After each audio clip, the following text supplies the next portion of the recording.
All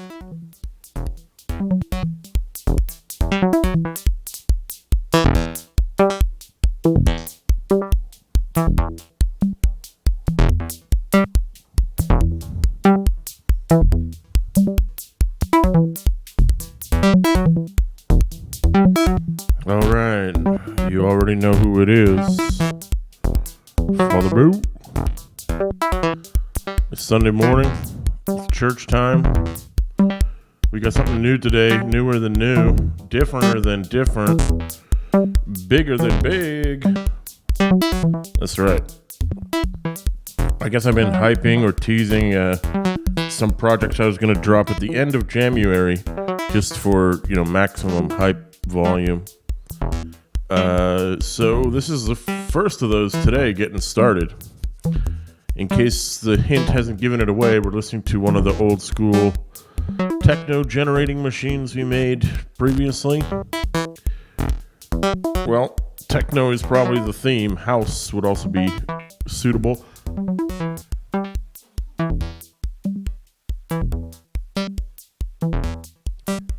But yeah, dance music, I guess. So thanks for tuning in, and I'm not sure exactly how long this is going to take, but I do know what I'm going to do, and I'm going to share it with you. So let's dive right in to a whole new world.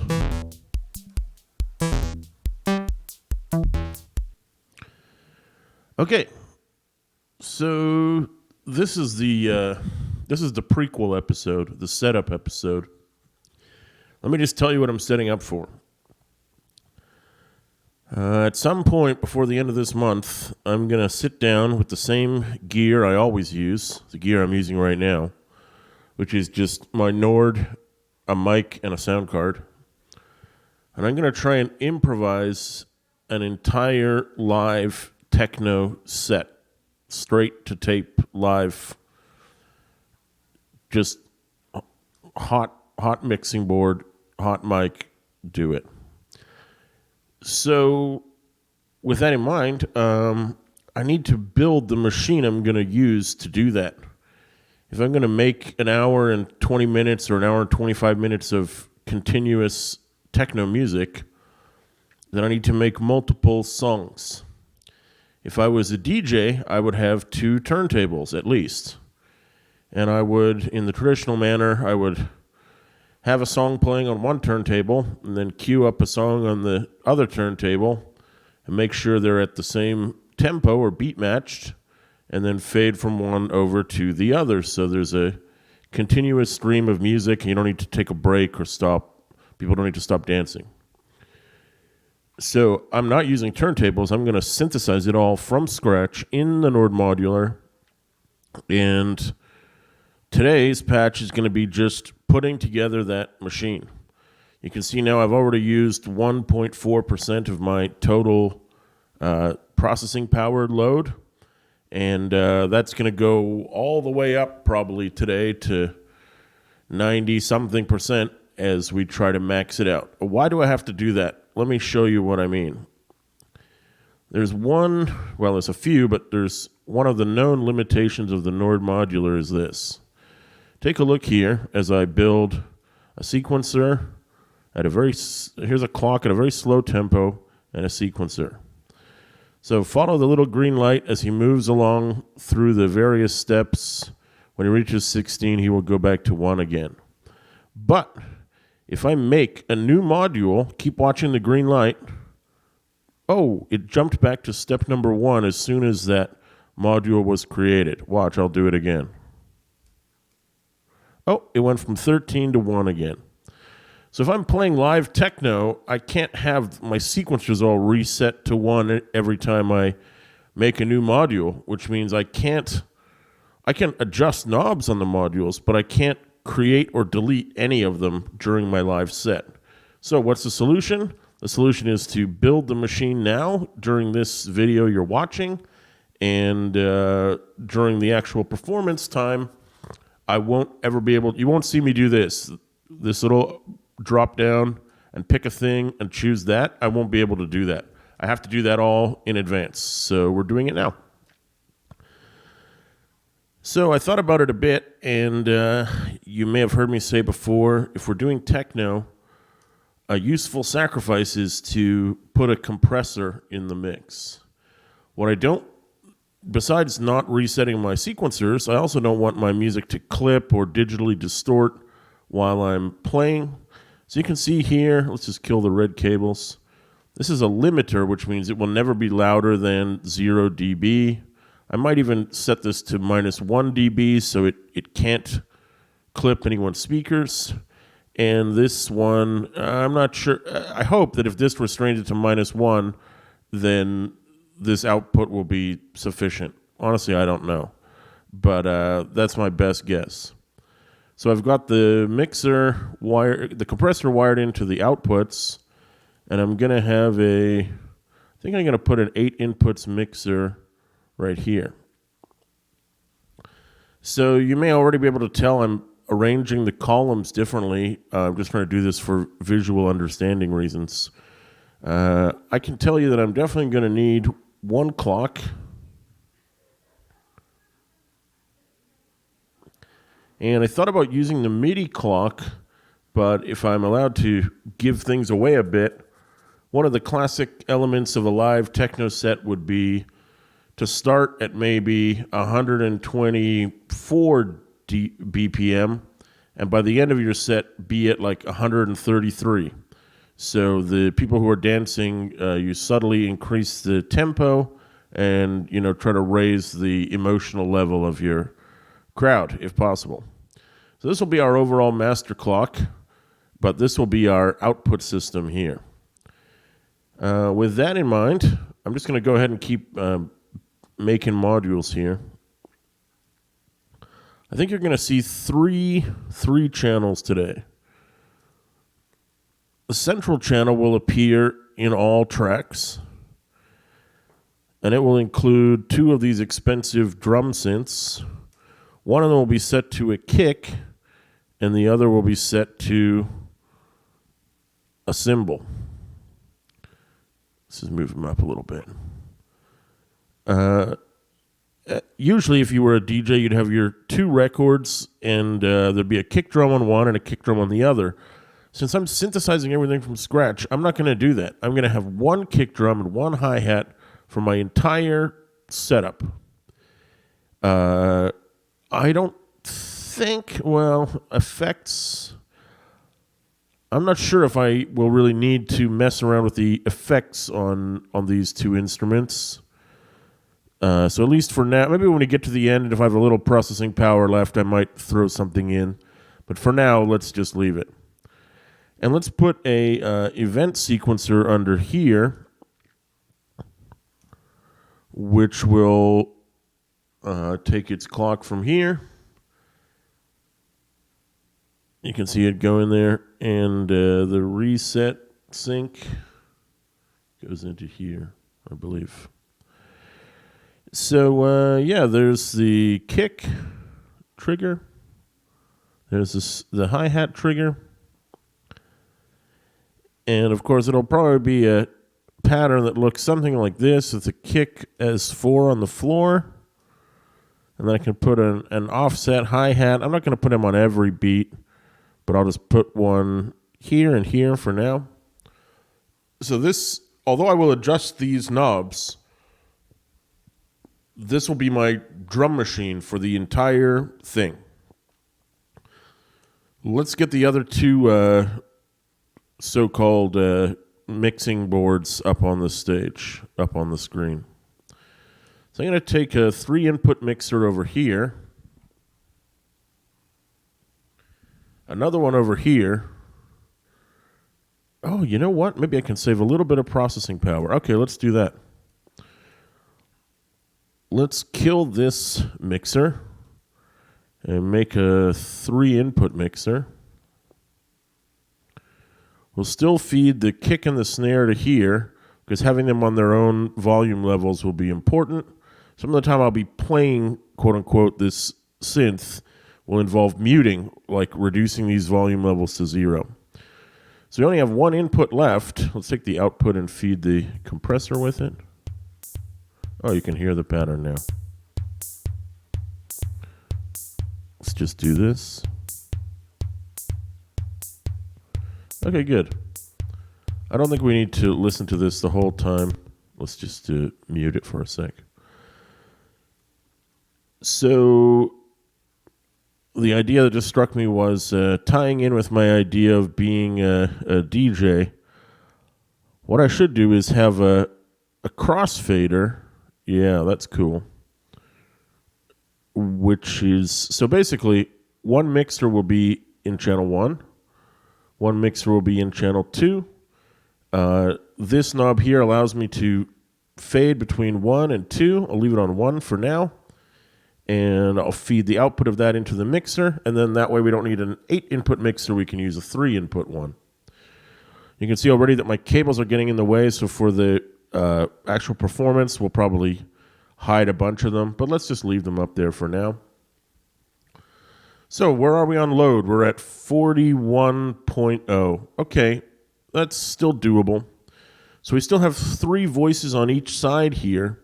I'm probably going to try and avoid drum synths because they cost 12%. But I am going to do some other stuff here. We'll just... mostly what I'm going for now is contrast. If I'm going to have one kick and one hi-hat through my entire performance, I need to modify those here. But for my 2 mixers, I want to build 2 different kinds of synthesis machines so that when I fade from one to the other, at least by making music in different ways, they add a bit more variety. So let's start on the left side. Maybe we should let's put these up here. Let's give me the maximum rail estate so I can get all my modules on the board here. Okay, so let's start conventionally. So conventional synthesis would be oscillator B. C is only a sine wave, and A has more features, but we're trying to save a little power.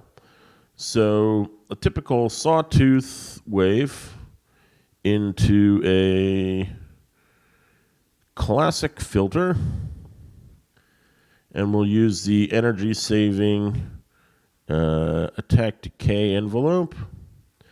And for this one, we'll give him a bit of grit, so we'll give him the overdrive module. That's 4%. If it becomes too expensive, I'll go back and delete it later. But I think it should be okay. So that's oscillator into filter, filter into envelope, envelope into distortion, and distortion into channel 1. So like this guy, he's going to need a sequencer. Where is that?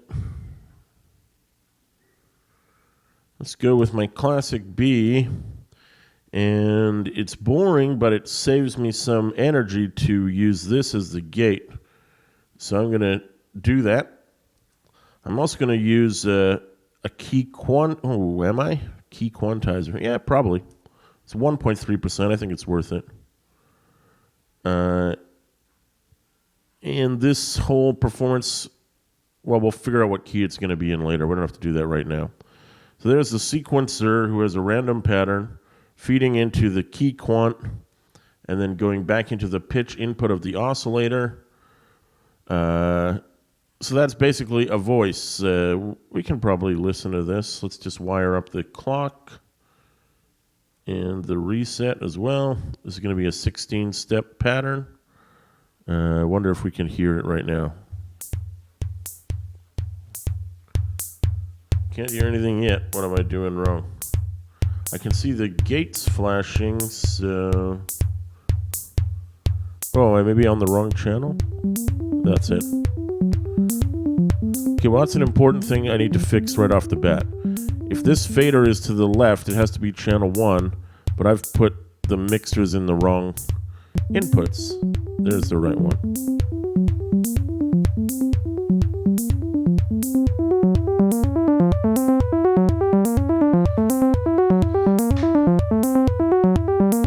So it's a little repetitive. I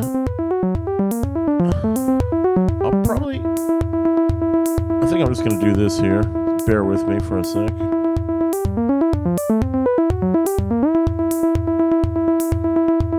Okay. I decided to take the key quantizer out because programming sequences is probably something I want to do during the performance. So I could do something like this or an octave down, and then you would get, this. It's pretty boring, but don't worry, in the performance, that's my job to get it right. I can also tell you one thing I'm definitely going to need today is going to be the clocked random step generator. So as part of my classic synth sound, I'm going to plug this into the filter input and feed him the same clock everybody else is getting, and then we get this. It's a little dramatic.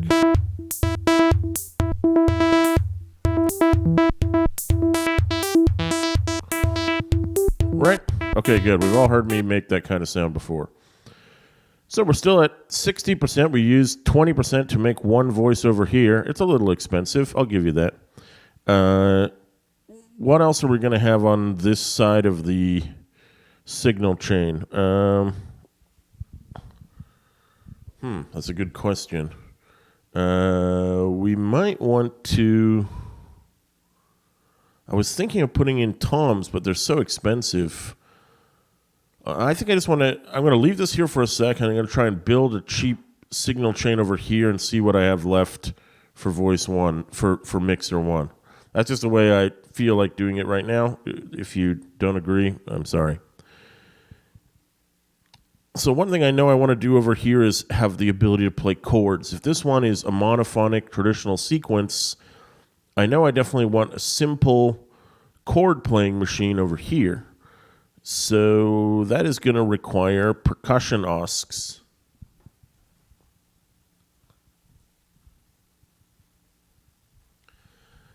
So if I have these, I did this in a recent video too. I'm going to open up the decay a little bit. And I'm going to tune them to, well, this guy's playing like E minor now. It's probably the key I'm going to use. So let's just do this. So this is an E minor chord now with minor third up and a fifth below. And I can't even spare effects for these guys. Their main job is to be the chord. And I do need another mixer for them. So to change their tonality, I'll have to rely on the punch and the click. If I really had the free processing power, I would use a phaser. This would probably sound cool, but a phaser is like 11% or some massive number. I'm having to be far more processor conscious than you usually would see me being. So to trigger my chords, I am going to need an event sequencer like this one, which is down here. And he will trigger all three of them at once. So I'll send the same gate thing here. And they're already wired into their mixer and being sent. So let's just put a note on here and wire in the same sequencer settings that we had before. And yeah, I think we can listen to that. That's the old channel 1, so let's fade it over.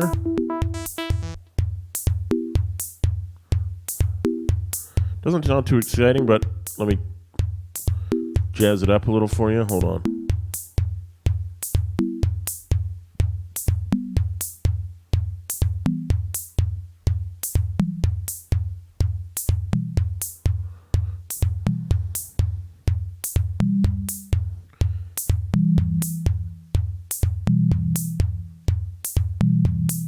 Cool.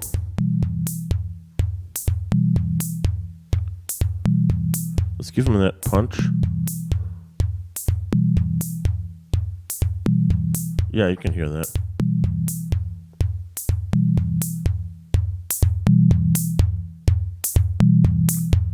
Okay. So if it isn't already clear, this is quite a minimal sound. The reason it's minimal is because we have minimal processing power. So with this in mind, let's see if we can make a really cheap bass over here to go along with the chord pattern. I'm going to take a sine wave. I'm going to give him the honor of a wave wrapper. I'm then going to give him an envelope. Actually, I'm going to put the envelope before the wave wrapper. So that's sine wave, envelope, wave wrapper, and then into my second channel of the right DJ console. And he will also need oh, you know what? If he's a super minimal bass line, he might even just play single notes.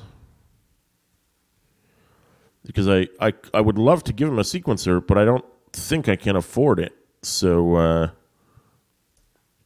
let's just use this one to trigger his envelope. And the wave wrapper is currently turned off, but that's fine. Let's see what we have here.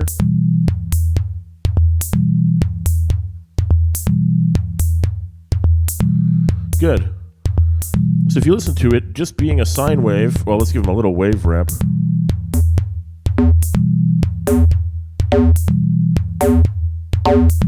So he can do that too if he wants to, right?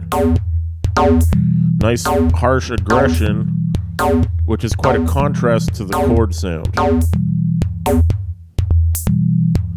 And when he's like this, he's really more like almost like a kick drum, like a tuned kick drum, like an 808. But he's in key, so that's a key point here.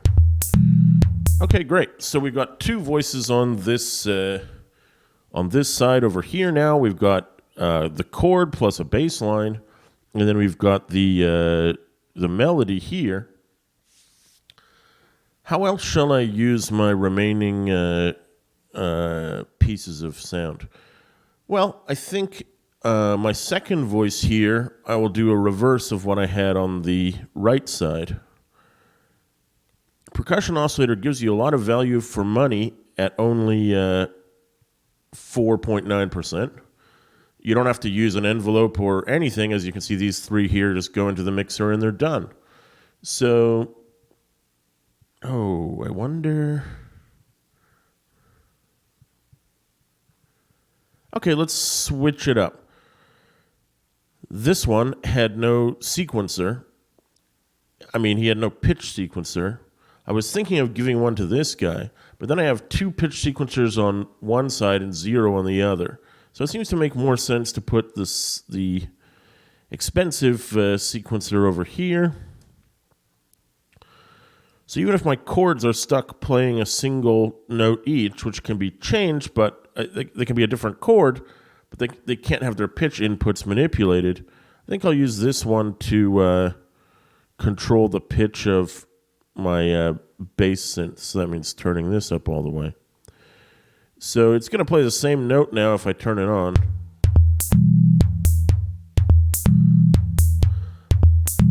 Which beats am I on? 3 and 10. So let's just go to 10 and give him an octave up just so you can hear the difference. Oh, it's not wired in yet.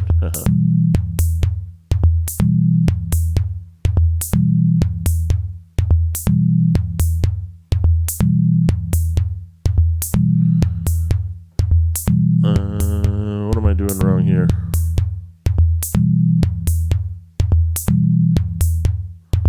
Maybe it's this. That was it.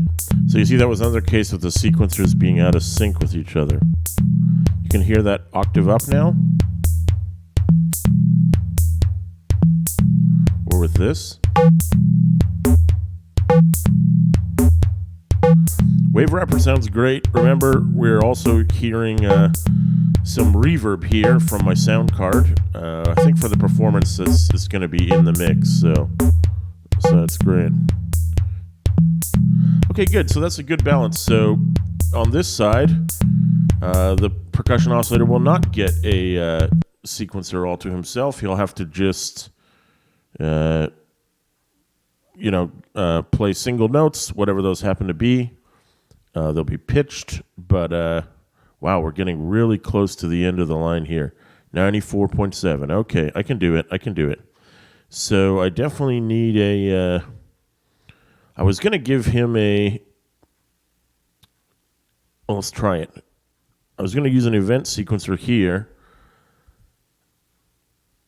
Oh, I'm so close. Okay, anyway. If I make another percussion oscillator, I'll use up my last bit of processing power.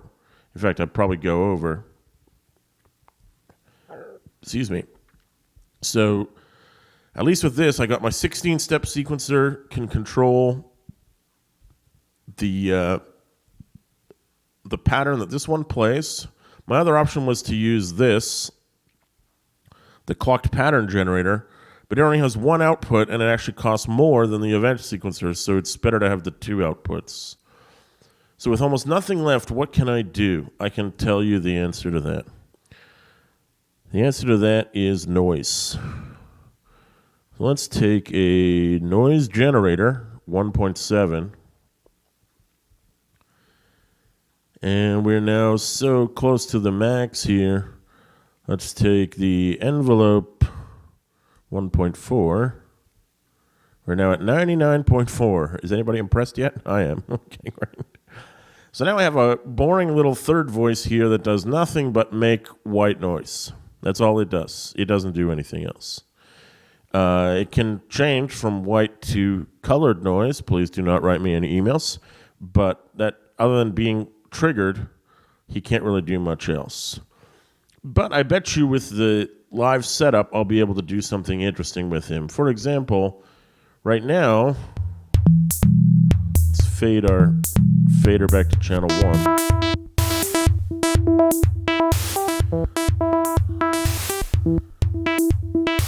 Now he's just doing this cloud at the beginning of the beat. But he can do a longer one.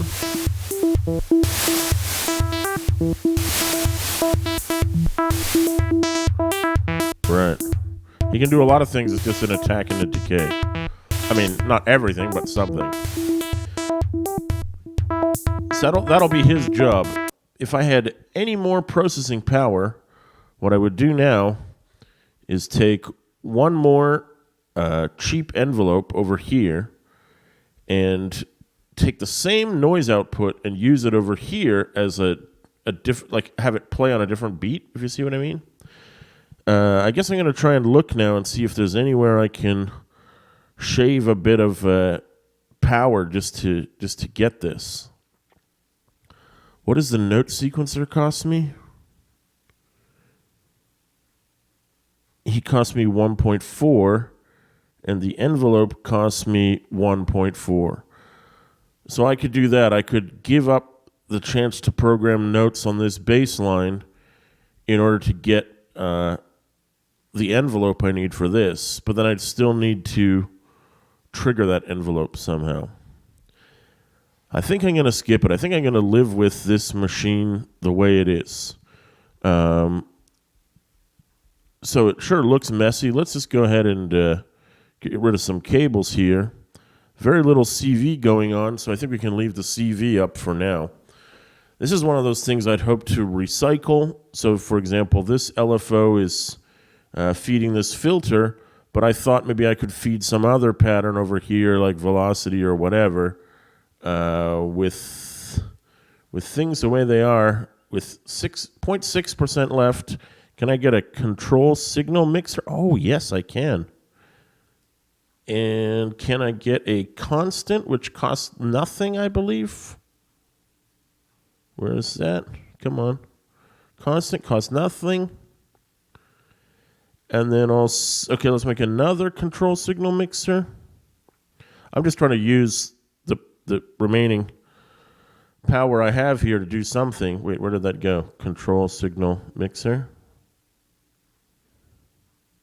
Yeah, right there. So, if you've watched a stream before, see it only went up by 0.1%, you will know what I'm going to do now. I'm going to feed this number up to about 25, feed the left and right channels here, and then take the LFO to here, and also feed it to here, but this one will be inverted. And then I'll be able to use these to feed my kick and my hi-hat, so they have velocity modulation. Let's listen to that for a sec. I'm just going to turn this right off.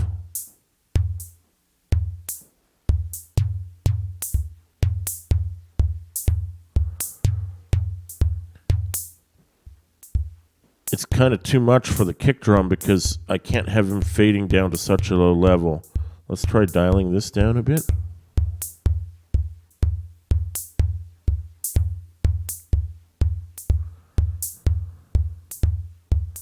Same for this one.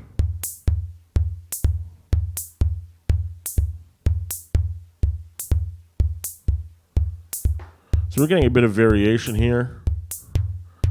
I'll probably cut it out of the kick drum altogether for now, but I'll just leave it here set up. Maybe I'll use it for the amplitude input here. That might be interesting. Let's just test that now. Fade the fader over and turn channel 3 back on.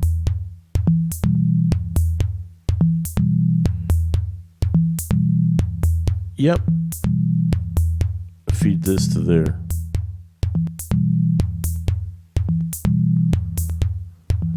Well, he's not playing that many notes, but it does have an effect. Okay, good. At 0.7%, unless I can think of something else to do, I think that's going to be it. I wonder if there's an LFO I can buy for This one is 0.32. Let's see if it crashes. Wow.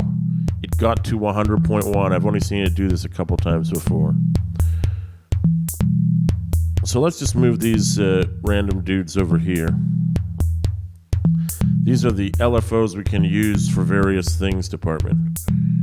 In fact, I think I'm going to go ahead and do that now. So I'm going to do a little bit of labeling. I'm going to call this mono bass. Then I'm going to copy. Can I copy that? There we go.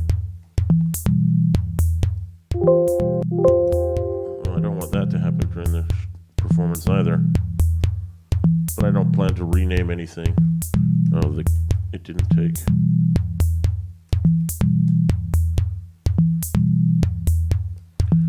So I'm just labeling these mainly because I won't be able to talk during the performance, but you might see my mouse moving around, and if you can't remember what's what, this will probably help a bit. So there's a mono bass. This is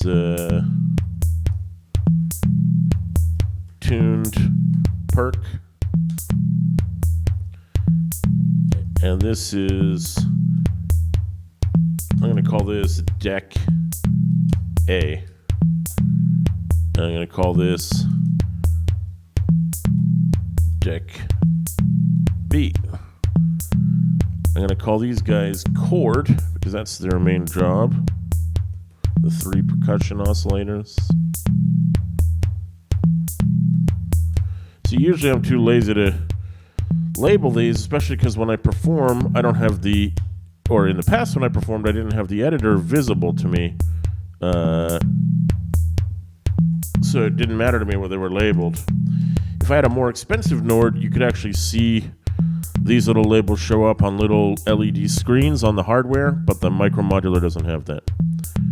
This is going to be...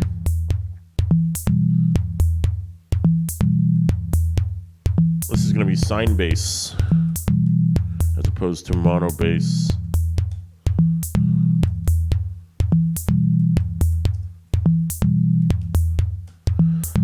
I think I'm going to leave wave wrap labeled as he is. And I'm going to call this one sine seek. I'm going to call this mono seek. What else do we have here? Noise can just be called noise because he's noise. Chord. And we never got a third voice over here that he'll have to survive without it. Notice I'm not going to automate this input. You saw me automate this with a square wave LFO many times before, But today I don't plan to do that. I plan to manually fade like this. Grab this guy. See, that's deck A playing now. Let's put some notes in here so you can hear it.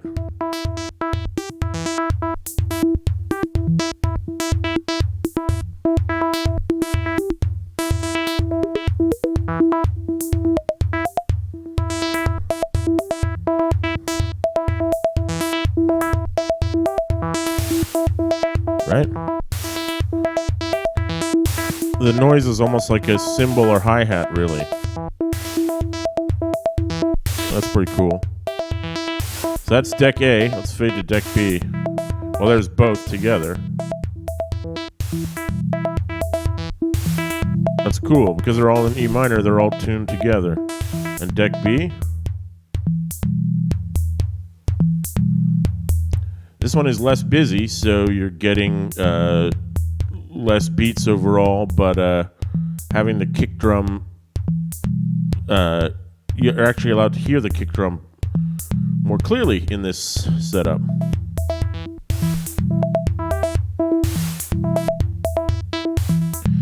If there's one thing it's sort of getting on me, it's this, which is that this guy is going to be on a 16-step sequence the whole time.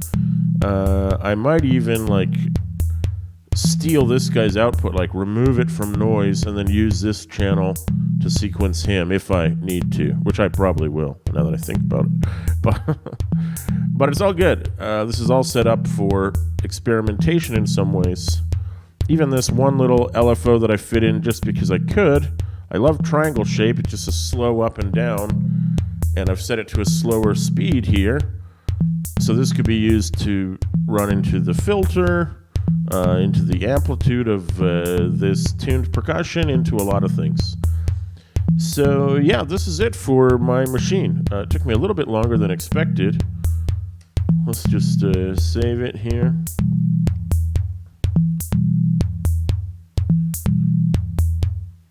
So you can see I've fixed the actual preset issue to match before we had some errors there. So this one is going to be called Live Techno.